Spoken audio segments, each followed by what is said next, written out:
عظمت قرآن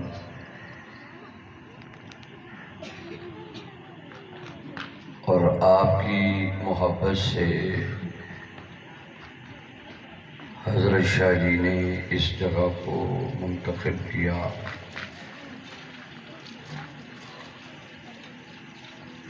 میزبان حضرات نے بھی محبت کا اظہار کیا اور آپ حضرات نے بھی آ کر محبت کا اظہار کیا۔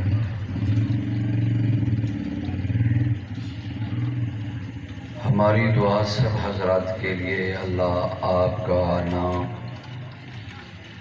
ان عزیزوں کا جگہ پیش کرنا اور ہماری سیدات برادر کی محنت کو اپنے دربار عالیہ میں قبول فرمائے۔ کافی وقت سے آپ علماء کرام کے بازوں سے، نعت خوان حضرات کی نعتوں سے اپنے دل اور ایمان کو گرما کے بیٹھے ہیں۔ اللہ تعالیٰ آپ کے ایمان کی سلامتی فرمائے اور صحت مند دل عطا فرمائے۔ ذی وقار سامعین عظام،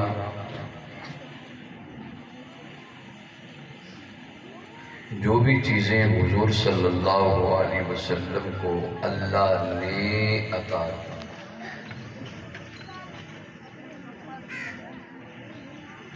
ان کا مقابل، ان کی مثال، ان کی دلیل،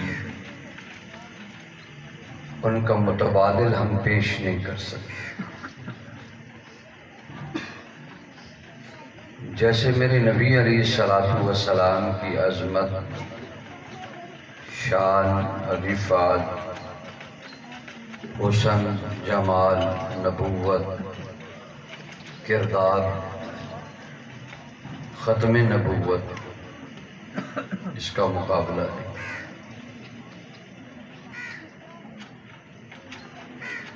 اور ایسے ہی اللہ نے بہت ساری کتابیں اتاری تھیں، جن میں نمایاں نام تورات، انجیل، زبور کا۔ حضرت ابراہیم علیہ السلام پر 119 صحیفے بھی آئے۔ بعضی انبیاء علیہ السلام کے اوپر بھی اللہ نے صحیفوں کو نازل کیا۔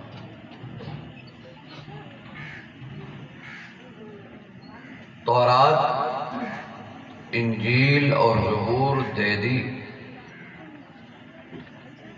مکمل کر کے اللہ نے عطا کر دی، بھی پڑھ پڑھ کے اپنی امت کو مسئلے سمجھائے۔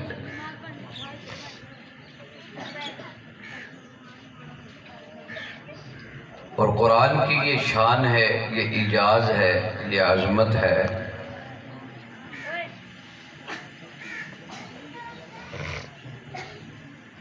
قرآن کے ساتھ ساتھ اللہ کریم نے اپنے نبی کی عظمت اور نبی کے یاروں کی عظمت بتلائی ہے۔ باقیوں کو مکمل کر کے دے دی، اور جب قرآن کی باری آئی تو میرے محبوب صلی اللہ علیہ وسلم کو جبریل آ کر سناتا ہے غار میں، اور سب سے پہلی جو آیت آئی وہ اقرأ اقرأ۔ جب جبریل علیہ السلام نے اپنے ہمارے سارے مسلمانوں کے نبی حضرت محمد الرسول اللہ صلی اللہ علیہ وسلم کے سامنے رکھا، آپ نے آگے سے جواب کیا دیا؟ لا بیکاری۔ پھر آپ نے کہا، پھر آپ نے یہی جواب دیا۔ جبریل نے فوراً اللہ سے رجوع کیا، یا اللہ تیرا محبوب تو یہ کہہ رہا لا بیکاری۔ اپنے فرمایا مکمل بات کرنا، اگلی بات بھی کرنا، اقرأ باسم ربک الذی خلق۔ جو ہی میرے نبی کے سامنے رکھا گیا اور اللہ کا نام بولا گیا تو میرے حضور پڑھنے لگ گئے۔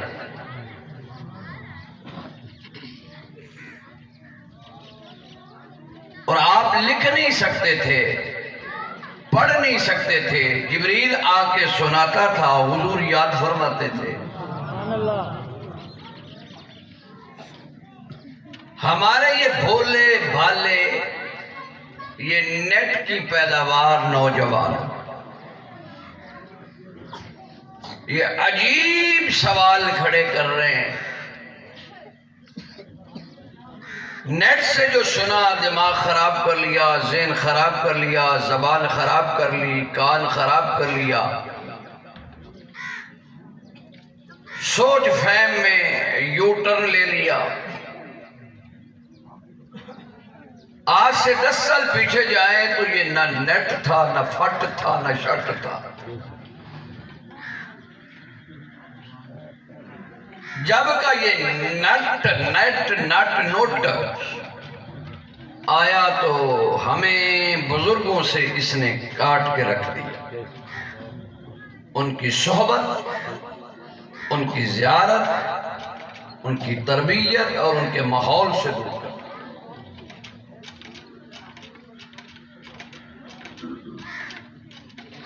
تو یہ عجیب و غریب مسئلے ہم نیٹ سے سن کر علماء کے پاس یا لوگوں میں پھیلا رہے ہیں، بد عقیدگی، قرآن سے دوری کا، صحابہ سے دوری کا، اہل بیت سے دوری کا، یہ ہو گیا، وہ ہو گیا، فلاں ہو گیا۔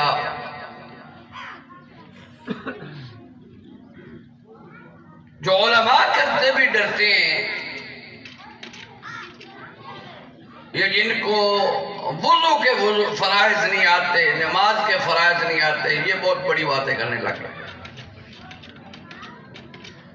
تو اس لیے ارے بھائی نوجوان نسل کو میں ادباً کہتا ہوں، یہ حکماً سمجھ لو کہ دین کے معاملے میں کبھی نیٹ کے اوپر آپ نے دھیان نہیں دینا۔ جب بھی کوئی دین کا مسئلہ ہو تو علماء کے قدموں میں آ کر پوچھنا، اپنے عقیدے کو خراب نہیں کرنا۔ نیٹ سے سنی ہوئی بات صدیق پہ تبرہ نہیں کرنا، نیٹ سے سنی ہوئی بات فاروق پہ تبرہ نہیں کرنا، عثمان پہ تبرہ نہیں کرنا، مولا علی پہ تبرہ نہیں کرنا۔ اسی لیے تو ہمارے علماء نے ایک محنت کی، یہ فتنوں کا دور اور عروج پکڑ رہا ہے، ہم یہی علاج کر دیں، کوئی بک شروع کرے تو اس کو سزا دی جائے، ٹھیک ہو گیا نبی؟ اب بریلوی مسلمان بھی کہتا ہے بالکل 100/100 ٹھیک ہو گیا۔ دیوبندی اور اہل حدیث مسلمان، توجہ ہے میری طرف؟ اونچی سبحان اللہ کہ میں تھوڑے سے بنیاد بنا رہا ہوں، اگر آپ کی توجہ ساری متفق ہیں کہ یہ ٹھیک ہے، ناموس صحابہ و اہل بیت دفاع ہونا چاہیے، قرآن کا دفاع ہونا چاہیے، اصحاب کا دفاع ہونا چاہیے، آل کا دفاع ہونا چاہیے، ساری دین کی جو عظمت کی، شان کی، بلندی کی، حیثیت رکھنے والی شخصیات ہیں، ان پر کوئی نتھو خیرہ ایسی بات نہ کہے جس سے ہمارا دل تکلیف میں جائے۔ یہ بھی ٹھیک ہو گیا؟ آپ اتفاق کرتے ہیں اس سے؟ ہونا چاہیے نبی. اگر چور کے لیے سزا نہ ہوتی تو پھر ہر گھر سے چوری ہوتی. اب کچھ سزا ہونے کے باوجود بھی آپ کی بھینسیں چوری کر کے لے جاتے ہیں.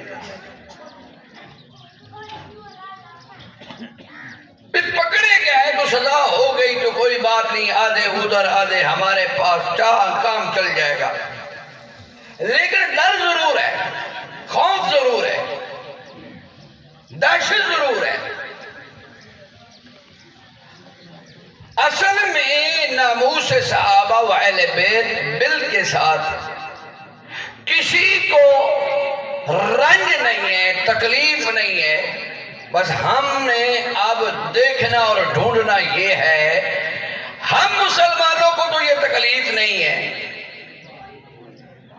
دیکھو نا، آپ کی بیٹی کے تحفظ کے لیے کوئی قانون بن جائے، غریب کی بیٹی کے لیے، امیر کی بیٹی کے لیے، ٹھیک ہے غلط ہے؟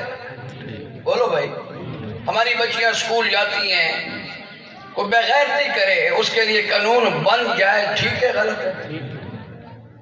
یا ہمارے بچوں کے لیے کوئی قانون اچھا بنا دیا جائے کہ یہ شراب کے قریب نہ آئے، بدماشی اور عریانی اور شیشہ پینے میں یا نشہ کرنے میں یہ بچ جائیں، اس کے متعلق قانون بن جائے، ٹھیک ہے غلط ہے؟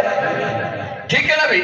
تو ایسے ہی ہم نے کہا ہر روز فتنے فساد جھگڑا، مولویوں پہ بات کسی جاتی ہے، علماء پہ بات کسی جاتی ہے، یہ مولوی لڑتے ہیں، یہ مولوی لڑتے ہیں، یہ مولوی لڑتے ہیں، ان کا جھگڑا ختم نہیں ہو رہا. ہم نے حکومت پاکستان سے گزارش کی، ہمارے جھگڑے آپ اس شکل میں ختم کر دیں کہ آپ ایک قانون بنا دیں، اور اس قانون میں یہ ہو دفاع صحابہ بھی ہو، دفاع اہل بیت بھی ہو. اب ہم نے ڈھونڈنا ہے کہ جو اس قانون کی مخالفت کر رہا ہے، معلوم ہوا اصل میں اسلام کا چور وہی ہے. معلوم ہوا کہ دین کا چور، اہل بیت کا گستاخ، ازواج مطہرات یا بنات رسول کا جو چور ہے وہ سامنے آ جائے گا. الحمدللہ یہ سارے میرے اکابر، میرے بھائی، میرے برادر، یہ سادات، علماء، فضلاء، خطباء، آپ حضرات، آپ کے توسل سے یہ بات کرتا ہوں. الحمدللہ ہم تو خوش ہیں کہ ایسے لوگوں کو لگام پڑنی چاہیے جو ہر روز یہ کہتے ہیں اہل بیت کی بے ادبی ہو رہی ہے. کہتے ہیں نا بھائی؟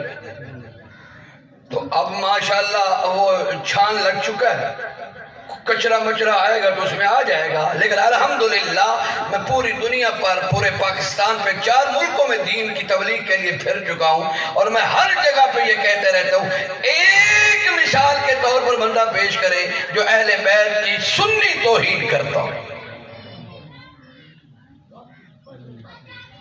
ایک مسلمان. لیکن الحمدللہ اللہ کے فضل سے آج دن تک میرے سامنے تو کوئی ایسا مسلمان پیش نہیں کیا کہ جس نے اہل بیت کی سنی نے توہین کی. نہیں کرتا. تو اس لیے اس میں عظمت اصحاب بھی آ گئی، اہل بیت بھی آ گئی، نبی کی ازواج بھی آ گئی، نبی کی بنات بھی آ گئی، عظمت قرآن بھی آ گئی.